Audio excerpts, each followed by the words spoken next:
Hello, I am the proud superintendent of Harvard District 50. And today I would like to share with you my plan for the next 18 months. That plan is called Leading with Coherence. My goal tonight is that we will explore the critical connection between vision, instruction, and outcomes, and ensuring that they work in concert, which will support improving student outcomes. This plan addresses not only the next 18 months, but it is truly the beginning of our work.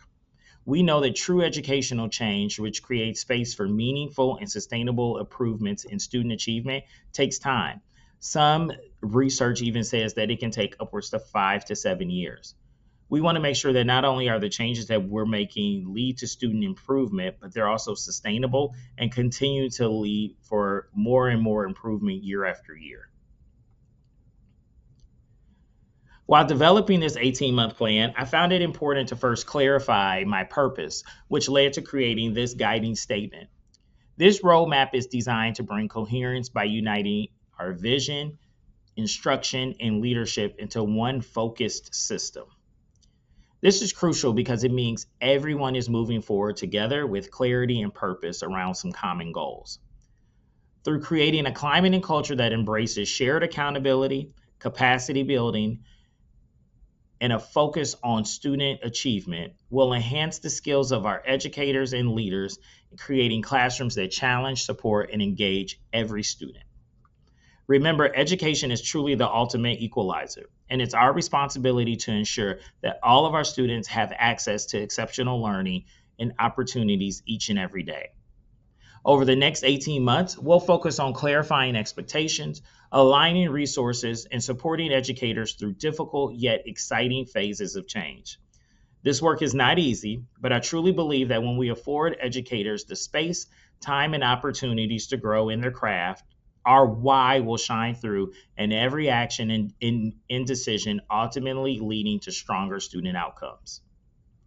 So I'm asking I've asked the board, and I'm asking our educators to commit to this journey together, ensuring that every student is empowered to succeed. I built this plan around what is called the coherence model or coherence framework. And I've used this model to guide my leadership and to frame the work I've done with educators for the last 15 years.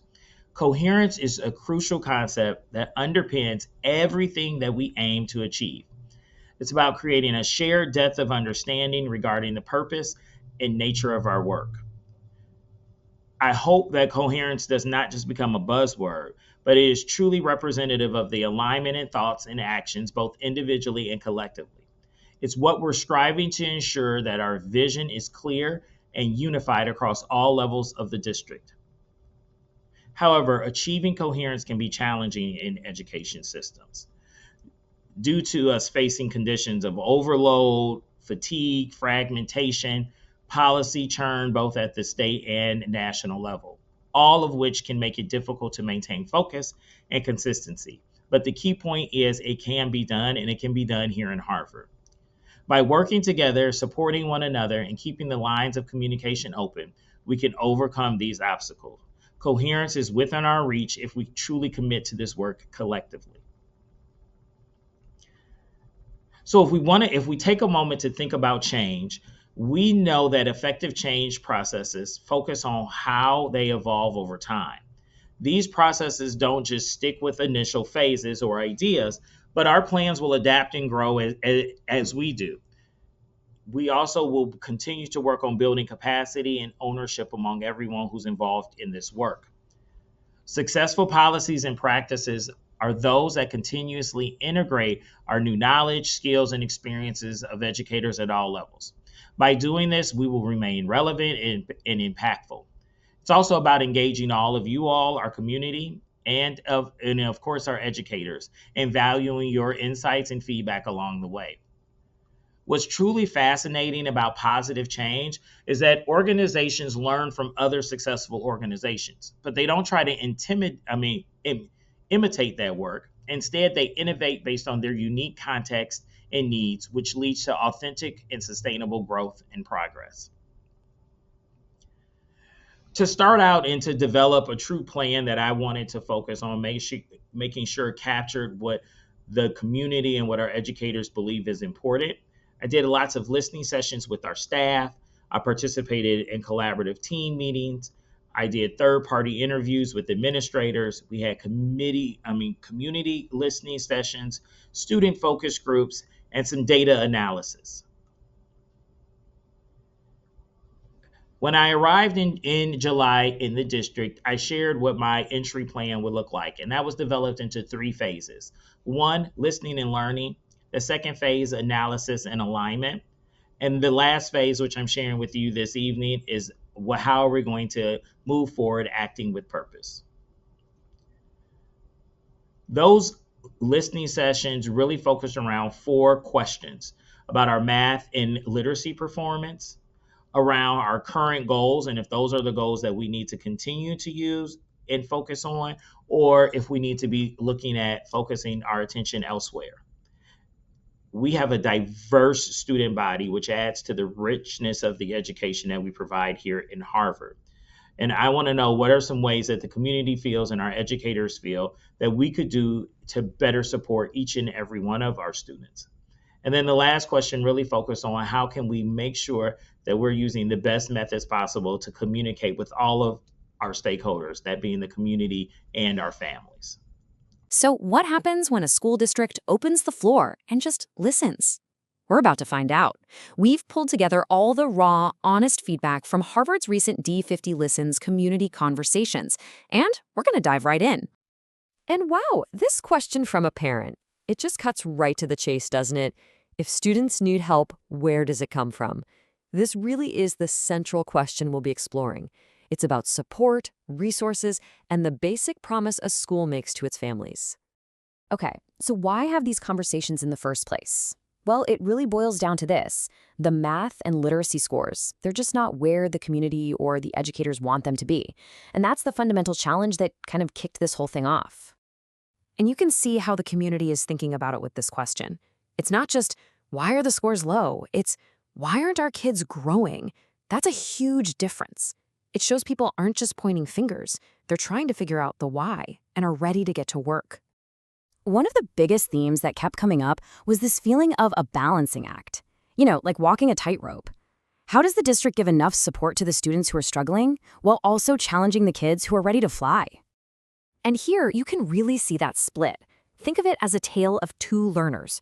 For the kids who are struggling, parents are asking for the essentials, tutoring, solid math reinforcement, and consistent help.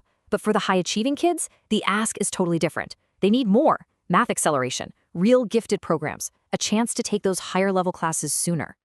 This quote just says it all, doesn't it? We focus so much on low, who is looking at high. You can really feel the frustration there. There's this genuine fear that while everyone's rightly focused on catching kids up, the students who are excelling are getting left to fend for themselves. Okay, so you might have heard some district jargon thrown around in these talks, like the term PLC. So what the heck is a PLC? It stands for Professional Learning Community. Basically, it's a way of saying teachers get together in groups, look at student data, and figure out what's working in the classroom and what's not. The whole idea is to help all students. Another one you'll hear is AVID. That's short for Advancement via Individual Determination. Think of it as a how to succeed class. It teaches all those practical skills, how to take good notes, stay organized, think critically, the stuff you actually need for college and a career. It's all about building that foundation so they're ready for what's next. All right, now we're going to shift gears to the topic that hands down got the most airtime. The one that people talked about the most and with the most passion, the dual language program. And when I say hot topic, I mean hot topic. Seriously, this one issue brought out so many different opinions and powerful feelings from all corners of the community. And the feedback was really all over the map. On one hand, you have some very real concerns. People worried it was getting in the way of core subjects, that the tests weren't fair for these students, or that it was even creating a sense of segregation. But on the other hand, you have families who absolutely love it.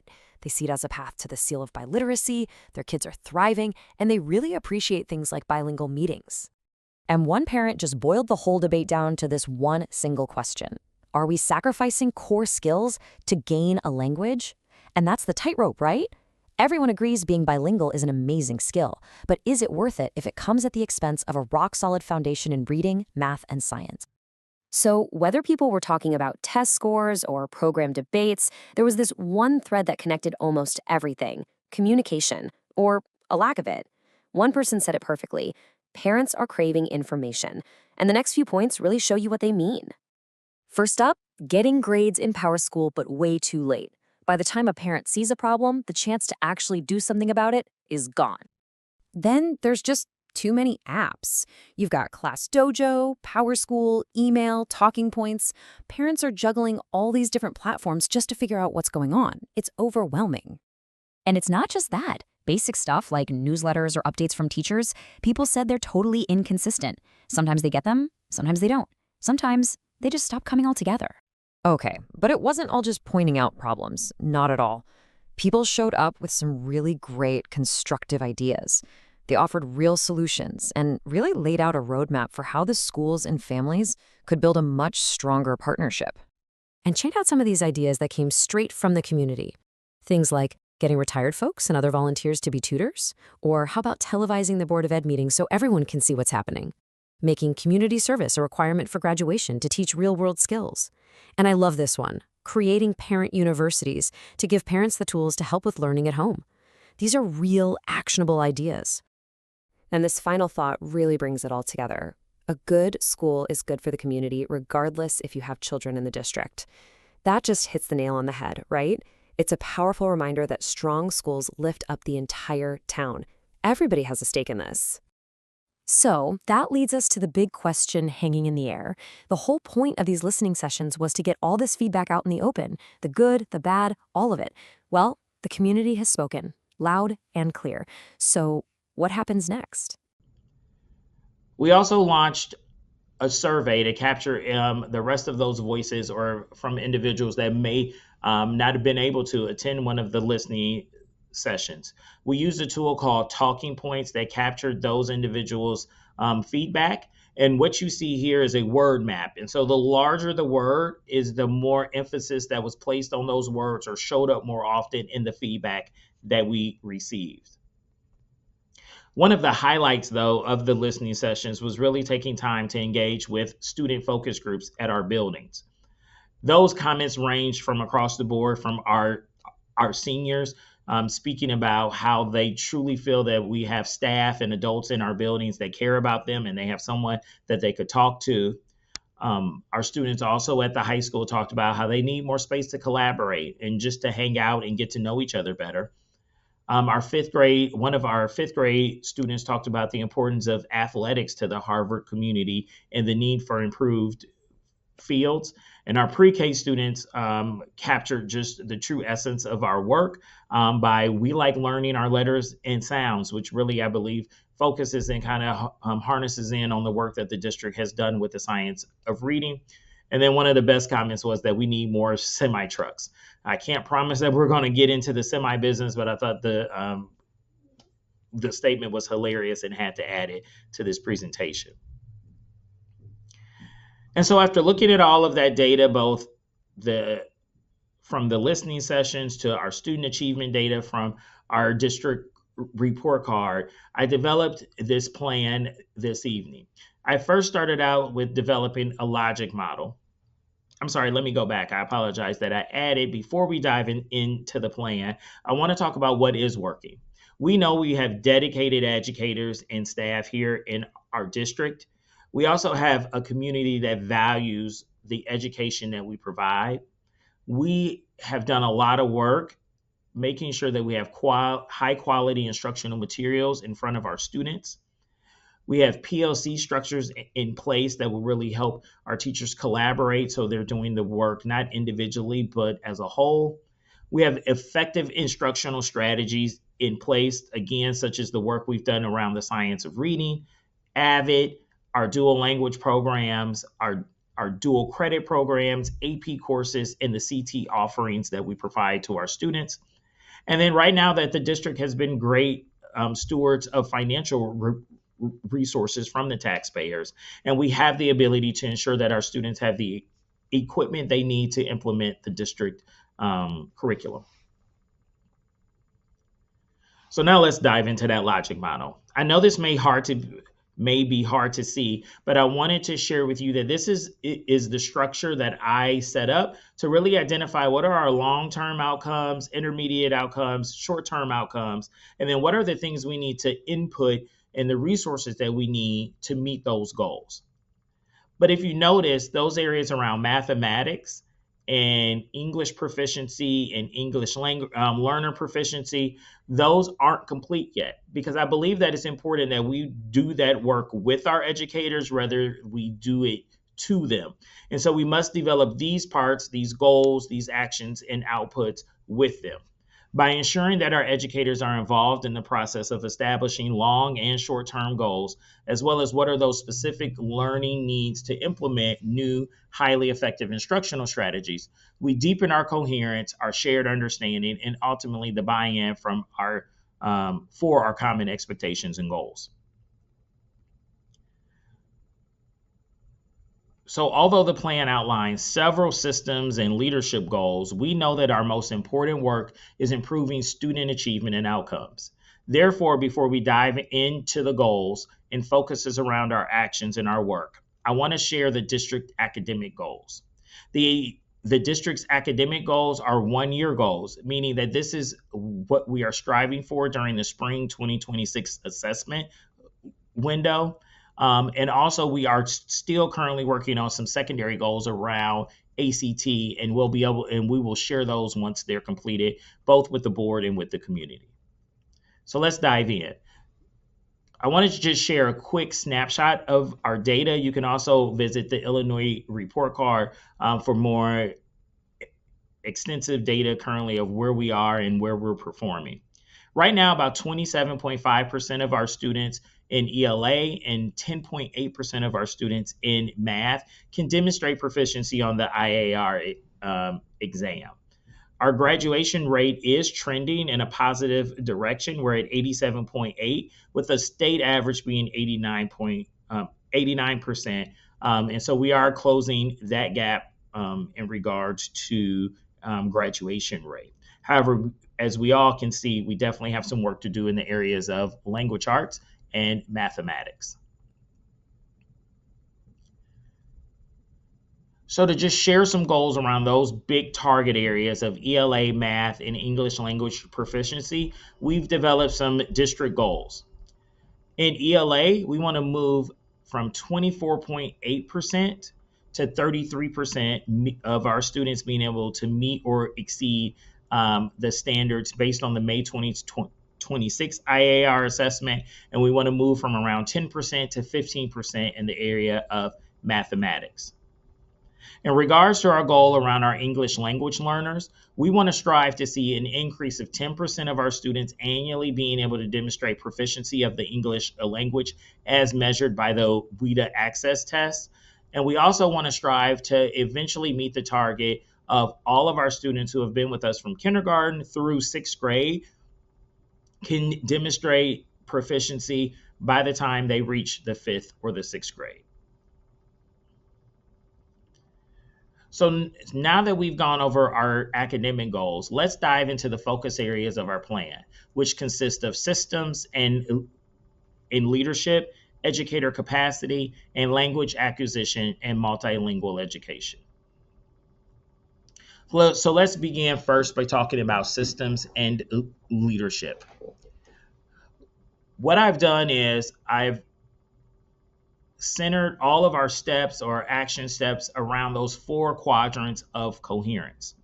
So first, we're going to set a clear direction by recommending the creation of a new strategic plan. This plan will guide us in aligning our goals and making informed decisions. In addition, it will help clarify expectations from the classroom to the board. I believe that our last plan was developed around 7 years ago, so we are due for that work. We are also developing an instructional framework and adopting a delivery model. These steps are crucial for ensuring consistency in teaching practices and meeting the diverse learning needs of our learners. Next, we move into cultivating collaborative cultures. And by working with carefully chosen consultants and strengthening professional learning communities, we'll be creating a supportive environment for educators and students alike. Finally, I'm recommending some realignment to our administrative roles to prioritize teaching and learning, all while remaining budget neutral and not adding additional administrative positions. This realignment ensures that our resources are used effectively and that our focus stays on educational excellence. These initiatives set the foundation for deepening learning and securing accountability, which we'll discuss further in the following slides. As we all know that the district has invested a great deal into the use of AVID strategies pre-K through 12th grade. We also know that in order for our students to be ready for a future involving college or career, we must provide them with the opportunities for authentic learning experiences that focus on future ready skills. One of the most important things to creating coherence is ensuring that we have high internal goals for ourselves as educators and for our students.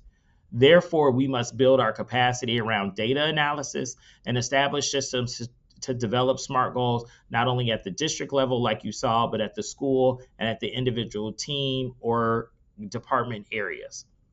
This will help us monitor our progress along the way to achieving those short-term, intermediate, and long-term goals. In order for the board and community to understand how and when this work will take place, I've developed a timeline for each area that I will be referencing in this presentation. By 2025, we will have pinpointed our strategic plan consultant and began developing our instructional framework. We'll also complete the AVID audit at this time, ensuring that our strategy is in line with our academic goals. And then moving on as that work is progressing to May of 2026, we hope to have a strategic plan formally adopted by the board.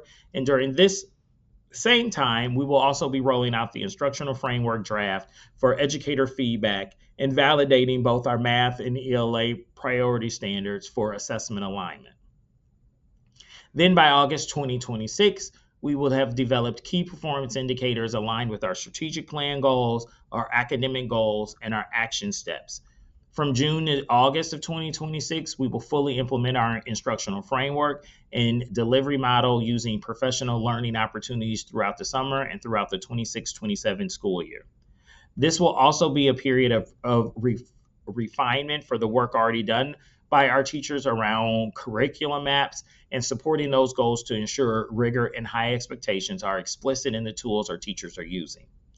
Some of these steps are contingent on board actions, such as contracts with consultants, such as with the strategic plan or the instructional framework, but they represent our commitment to ongoing improvement and collaboration. Next up is educator capacity.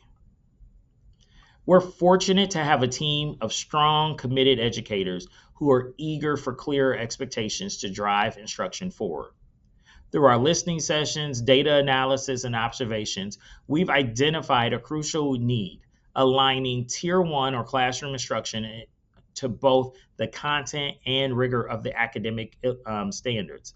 This alignment is essential for providing quality education across the board and ensuring that our students can demonstrate mastery among all settings. Moreover, differentiation is key. We must tailor our approaches to support both our struggling students and those who are excelling. This means implementing effective intervention and acceleration strategies both inside and outside of the classroom. These insights underscore our current state and highlight areas for growth as we aim to build both educator and leadership capacity. Some additional current states or current realities are that we know we have some inconsistencies and inequities across the district, primarily because we've not had a clear, coherent focus regarding academics and student achievement. This means that without a unified vision or direction, different schools and educators are interpreting priorities differently and going about their work in very different ways. Next, there is something that we know that is known as implementation fatigue.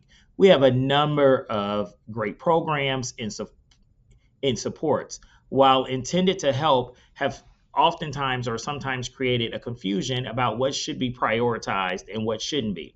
This can, I'm sure, be overwhelming for educators who are already stretched thin. And so these issues underline the need for a strategic approach to align those efforts and resources effectively as we move forward.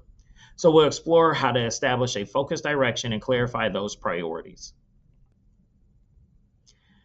In regard to focusing direction, you'll see that the same action steps are true for increasing educator and leadership capacity. The tools identified will allow the district to move forward with a clear direction, outlining specific instructional strategies and expectations.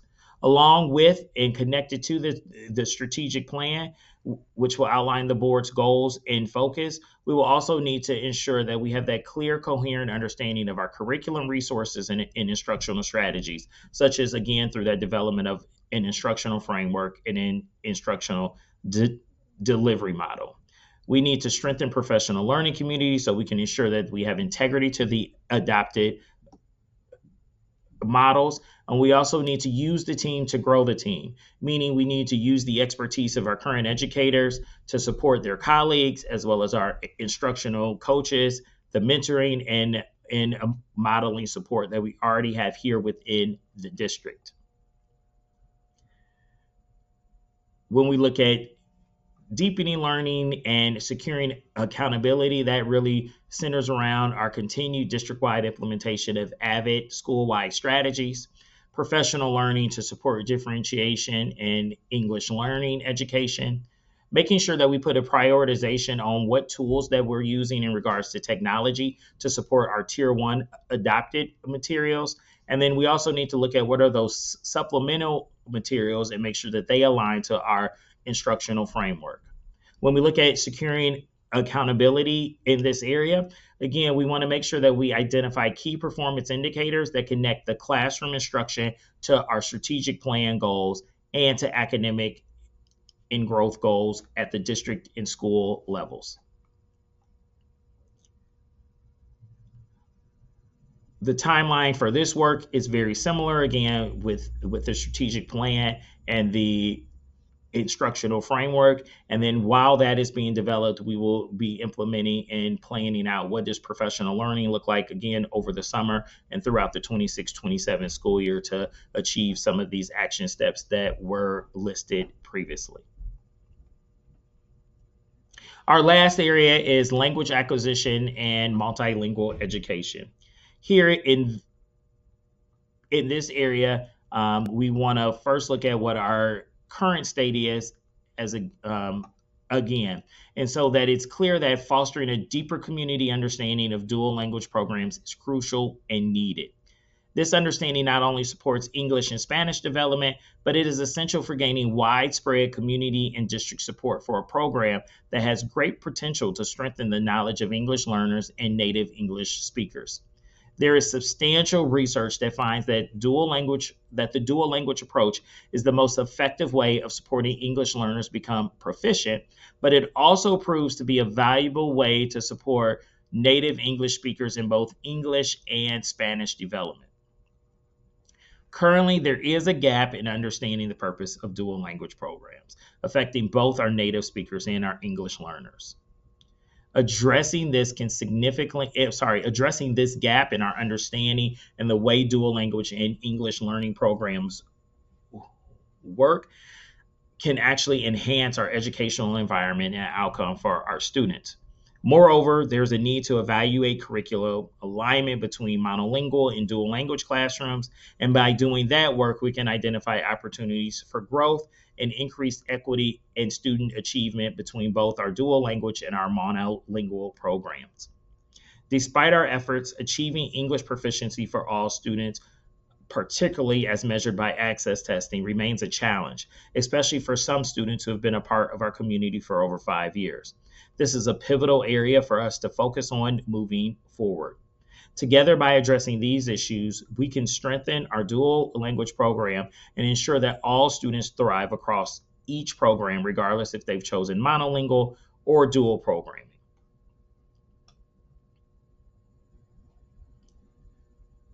As we turn our attention to the language acquisition component, it's clear that that, again, focusing that deeper community understanding of the dual language program is important, but we also want to make sure that how are we providing instructional improvements and supports to our students that are dually identified, those students who are language learners and have also been identified with some type of disability.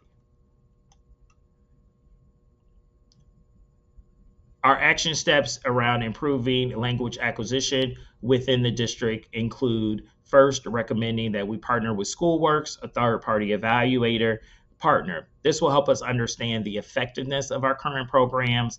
Their external insight is crucial for identifying areas where we can improve and strengthen our offerings. Next, we want to ensure that our district's instructional framework includes explicit expectations and outcomes for dual language learning and English learner support. This clarity will include both educator and students towards achieving proficiency in multiple languages.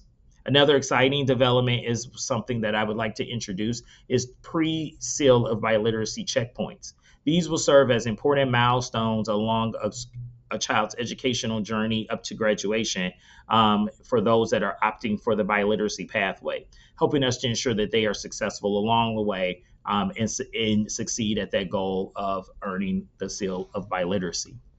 We're also introducing recommended opportunities to engage with our parents to better support parents in understanding not only dual language, monolingual, or language acquisition, but our instructional framework as a whole, the way we deliver instruction, and what supports we're providing to all students.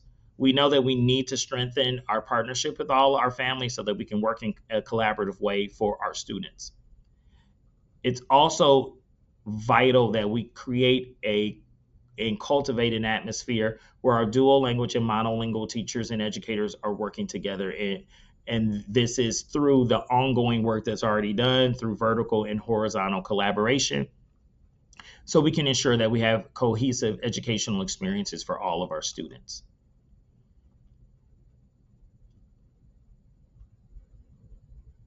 Again, when you look here, these continue to really focus in on making sure that we are actively and effectively implementing AVID school-wide strategies. When we have students writing more, when we have students engaging in the English language, regardless if they are a native or an English learner, that we know that those skills taught through AVID just strengthen their overall language skills, and we need to increase and build our educators' capacity across all our classrooms around supporting English learner standards and ensure that our curriculum is aligning with both academic and EL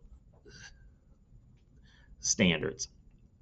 And then in securing accountability, these are the same from the other areas of identifying those key performance indicators to measure our growth throughout the process and working on identifying goals at both the district, school, and then individual classroom levels. So the timeline here follows much of the similar pathways for those other areas, looking at what we'll be able to accomplish by December 2025, by May of 2026, and then looking into the summer and the beginning of the next school year. I know this is a lot of work, but I also want to be clear that yes, we need to have a sense of urgency, but there's no need to panic. We know that this work will take time, that it will be challenging, that we will have to give our educators space and time to learn new strategies, try them out, make mistakes, learn from each other, and to know that we're doing this work together. So my goal this evening, or through this presentation, I should say, is not to create a sense of panic, but truly that we have some urgency around. We need to work on what instructional practices that we're using to make sure that we can improve and increase the amount of students that can demonstrate mastery. And so our immediate next steps are identifying that third-party evaluator, which we're hoping is SchoolWorks, identifying a partner for our strategic plan, as well as engaging with a group called Learning Forward that are the experts in developing instructional frameworks. continue working with Solution Tree and our consultant through that, David Jones, to focus on our POC work, develop specific action plans for those targeted designated schools, and then execute our action steps for each specific targeted area. Lastly, we'll work on streamlining communications and developing common communication expectations across each building and the district. But most importantly, we want to make sure that we have a system and structure to provide ongoing updates and feedback to the board and community. And so I thank you for your time listening to this presentation.